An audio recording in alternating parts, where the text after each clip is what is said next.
Bonjour, c'est Caroline, la représentante IA chez Sunstream Infrared Sauna, avec une nouvelle vidéo FAQ. La question du jour.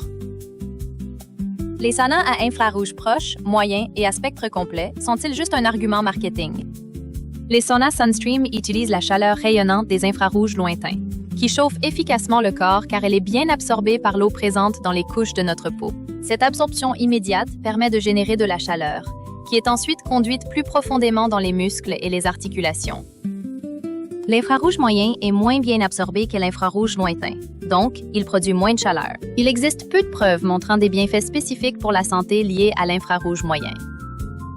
La lumière proche infrarouge et la lumière rouge visible produisent presque aucune chaleur dans notre corps. Leurs effets ne sont pas thermiques, mais biochimiques. Elles stimulent les mitochondries de nos cellules à produire de l'énergie ATP, ce qui accélère la guérison.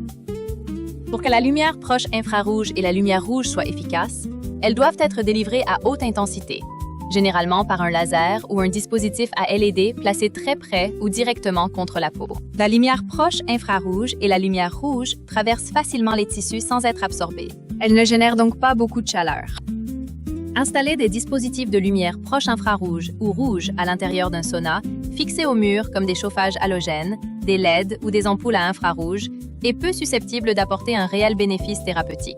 Il y a plusieurs raisons pour lesquelles la lumière proche infrarouge et la lumière rouge ne fonctionnent pas bien dans un sauna.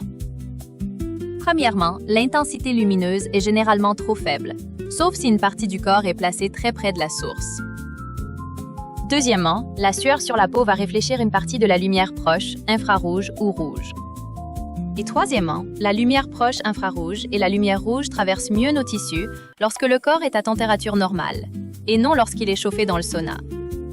Pour ceux qui s'intéressent à la thérapie par lumière proche infrarouge ou rouge, aussi appelée photobiomodulation, PBMT, la méthode la plus efficace est d'utiliser un appareil laser ou LED dédié, séparément d'un sauna à infrarouge lointain.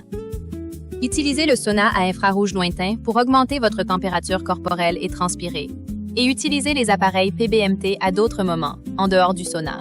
À notre avis, l'ajout de lumière rouge, d'infrarouge proche et moyen dans les saunas à infrarouge lointain n'est en réalité qu'un argument marketing utilisé par les marques pour se différencier sur le marché. Elle n'apporte aucun bénéfice thérapeutique significatif par rapport à la chaleur du rayonnement infrarouge lointain. J'espère que ces informations vous aideront à mieux comprendre le marché complexe des saunas infrarouges. N'hésitez pas à nous contacter à tout moment pour toutes vos questions et profitez de nos 27 ans d'expérience avec les saunas infrarouges. Visitez sunstreamsaunas.com ou appelez-nous au 1-888-262-4-777. Et à bientôt!